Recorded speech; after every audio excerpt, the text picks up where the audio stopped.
ओम शांति। परम पिता परमात्मा सृष्टि के रचयिता हमारे माता पिता शिक्षक सतगुरु खिवैया है। शिव बाबा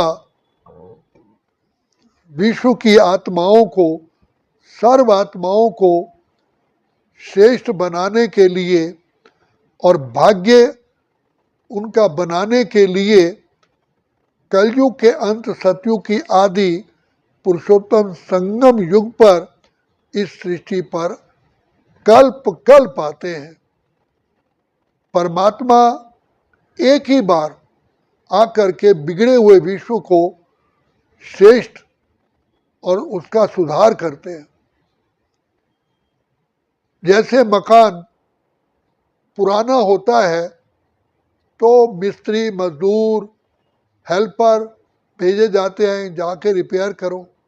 जब मकान की हालत बिल्कुल ही गिरने के लायक हो जाती है, उसका सुधारने का कोई चांस नहीं रहता, तो मकान मालिक खुद आकर के नया मकान बनाते हैं। इसी प्रकार से ये सृष्टि भी सतो प्रधान से, गोल्डन एज से आयरन एज तमो प्रधान बन जाती है। बीच में द्वापर युग से परम पिता परमात्मा ने अनेकों धर्म पिताओं के द्वारा, सन्यासियों के द्वारा, महात्माओं के द्वारा, विद्वानों के द्वारा, आचार्यों के द्वारा, विधि वेताओं के द्वारा, सोशल वर्कर के द्वारा, समाज सेवी संस्थाओं के द्वारा, अनेकों विद्यालयों द्वारा इसको, संसार को सुधारने की बहुत कोशिश की। लेकिन अंत में ये संसार टोटली कांटों का जंगल बन गया, जो फूलों का बगीचा था। हर आत्मा इसको सुधारने की कोशिश की, लेकिन सुधार ही नहीं सके। तो जब तक मनुष्य आत्माओं का सुधार नहीं होता, तब तक विश्व का सुधार कभी भी हो ही नहीं सकता, क्योंकि मेन एक्टर इस सृष्टि पर मनुष्य आत्माएं हैं। तो मनुष्य आत्माओं के ऊपर उठने से संसार का उत्थान होता है, और मनुष्य आत्माओं के गिरावट से संसार गिरता है।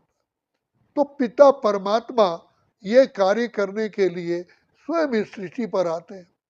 तो जैसे टीचर स्कूल में पढ़ाते हैं, तो कोई तो विद ऑनर्स पास होते हैं, कोई फर्स्ट डिवीजन, कोई सेकंड, कोई थर्ड, कोई पास मार्क्स लेते हैं।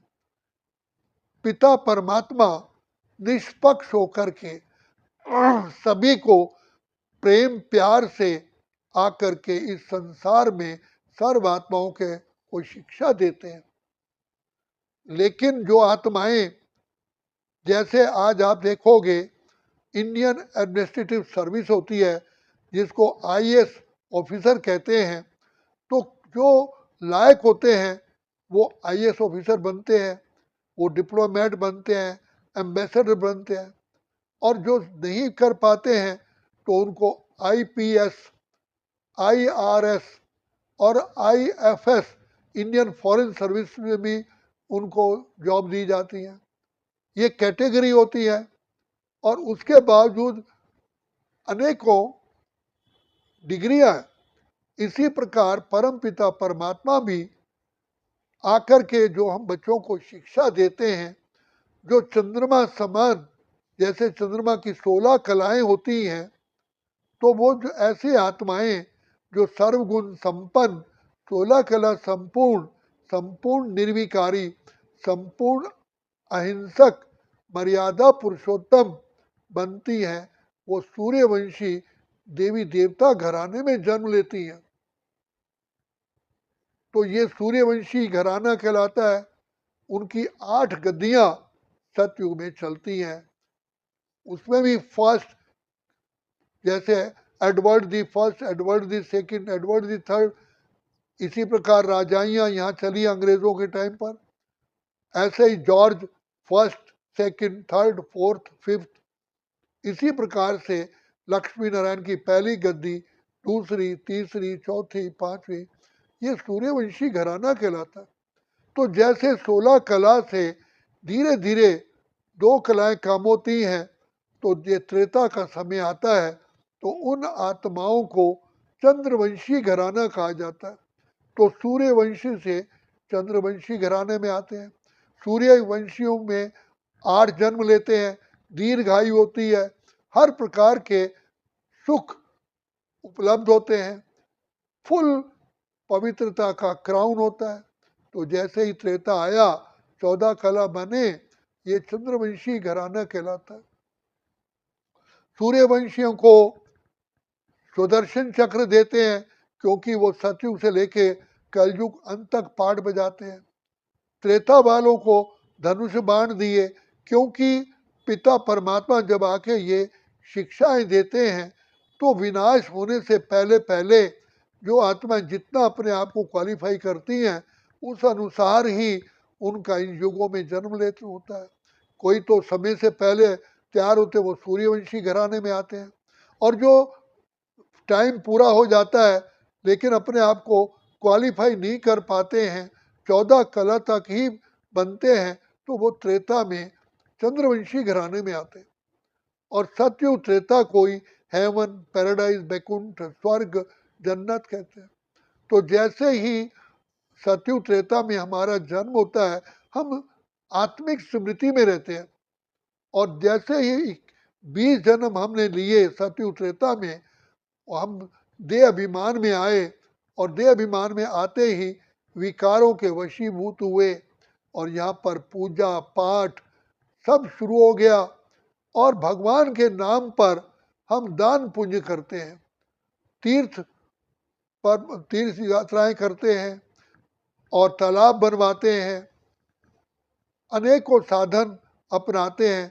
भगवान के नाम पर ही विद्यालय, धर्मशालाएं, तालाब इत्यादि बनाते हैं, सड़कें बनवाते हैं, तो भगवान के नाम पर व्यापार करते हैं। इसको कहा जाता है वैश्यवंशी। सतयुग त्रेता में ये कार्य नहीं होता क्योंकि वहाँ तो सदा ही सुख की लहरों में लहराते हैं। द्वापर में आते ही तो एक तो धर्म सत्ता और राज्य सत्ता दोनों अलग अलग हो जाती हैं, और यहाँ पर भगवान के नाम पर दान पुण्य ये सब करना वैश्यवंशी घराना होता है। तो यहाँ हम 21 जन्म लेते हैं। विकारों के वशीभूत होने के कारण हमारी आयु कम होती है। जैसे कोई व्यक्ति अगर कोई पाप करता है, क्राइम करता है, तो उसको जेल में डालते हैं, फिर जब उसका जेल का पीरियड पूरा होता है फिर बाहर आता है, फिर क्राइम करता है, फिर उसको जेल में डालते हैं। इसी प्रकार परमपिता परमात्मा हमारी आयु कम कर देते हैं, अगेन एंड अगेन, बार बार हम गर्भ जेल में जाते हैं, सजाएं भोगते हैं, और संसार में आके भी दुख भोगते हैं। तो ये द्वापर युग वैश्यवंशी घराना कहलाता है। सतयुग में हम सूर्यवंशी सतो प्रधान होते हैं, त्रेता में सतोगुणी होते हैं, द्वापर के शुरू में रजोगुण शुरू होता है, और द्वापर के बीच में रजोगुण की प्रधानता हो जाती है। कलयुग शुरू होते होते तमोगुण शुरू हो जाता है। तो तमोगुण शुरू होने के बाद हम इतने पाप कर्मों में ग्रसित हो जाते हैं, टोटली काम, क्रोध, लोभ, मोह, अहंकार के वश में हो जाते हैं, और हमारा खाना पीना रहन सहन सब विकारी होता है। तो जो व्यक्ति विकारों के वशीभूत होते हैं तो परमात्मा कहते हैं वो शूद्र है। शूद्र वो नहीं है जो सफाई कर्मचारी हैं, लेकिन शूद्र वो है जो गंदा बोलते हैं, गंदा देखते हैं, गंदी आचार विचार व्यवहार है। तो जिसके अंदर 5 विकार हैं वो शूद्र रहते हैं, शूद्र वर्ण में आते हैं, और वो कलयुग के में 42 जन्म लेते हैं। 21 जन्म द्वापर और 42 जन्म कलयुग, ये हमारा विकारी मार्ग कहलाता है, जिसको वैश्यवंशी और शूद्रवंशी कहलाता है। तो कलयुग के अंत में फिर परमपिता परमात्मा जो सदगति दाता है, तो वो एक तन में प्रवेश करते हैं जिसका नाम रखते हैं प्रजापिता ब्रह्मा। ब्रह्मा के द्वारा सरस्वती के द्वारा ब्राह्मण धर्म की स्थापना होती है, तो ब्राह्मण वर्ण में आते ही परम पिता परमात्मा खुद ब्रह्मा तन का आधार लेकर के नर को श्री नारायण, नारी को लक्ष्मी बनाने का की पढ़ाई पढ़ाते हैं, दुआएं देते हैं, शिक्षा देते हैं, वरदान देते हैं और हमारा श्रृंगार करते हैं। तो ये ब्राह्मण जन्म हमारा सबसे श्रेष्ठ जन्म है। इसमें हम ब्राह्मण त्रिनेत्री, त्रिकालदर्शी, मास्टर सर्वशक्तिमान बनते हैं और यहाँ नई दुनिया की स्थापना में परमात्मा पिता के सहयोगी बनते हैं।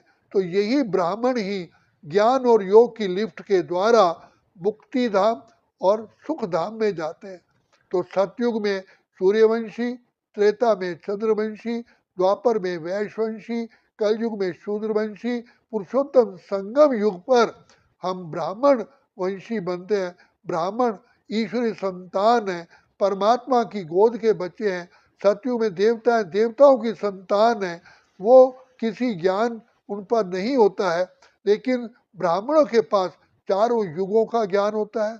आत्मा परमात्मा की पहचान होती है, श्रेष्ठ कर्मों की पहचान होती है, लक्ष्य की पहचान होती है, अपने घर की पहचान होती है, स्वस्वरूप, स्वदेश, स्वधर्म, स्वपिता, स्वदर्शन चक्र, स्वलक्ष्य और स्वलक्षण, इन सब बातों का ज्ञान होता है।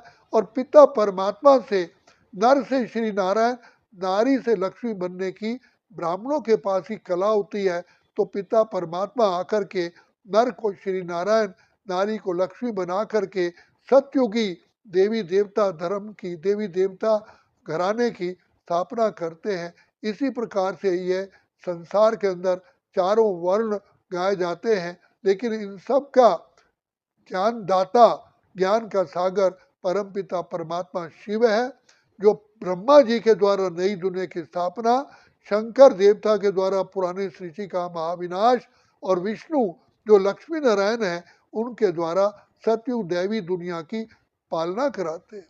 तो ये पिता परमात्मा ने हमें वर्णों का ज्ञान दिया है।